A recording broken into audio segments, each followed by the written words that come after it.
ito, sana maging successful ang kanilang pag-mate.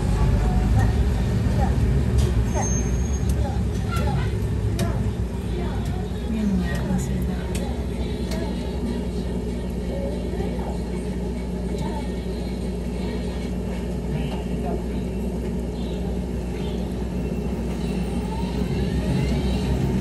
Kumain na kayo, Jen? Ano tag dito? Shop, nagbenta ka na?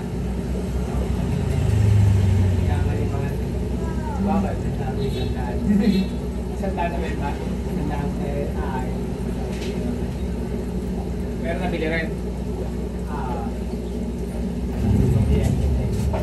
Tagal nila ah. Wala. Ganyan lang talaga. Lalagay niya siguro. Yan, wag mo na ibenta to ha. Sold na to ha. Tulad ko na ng sold. Para makita mo kung paano.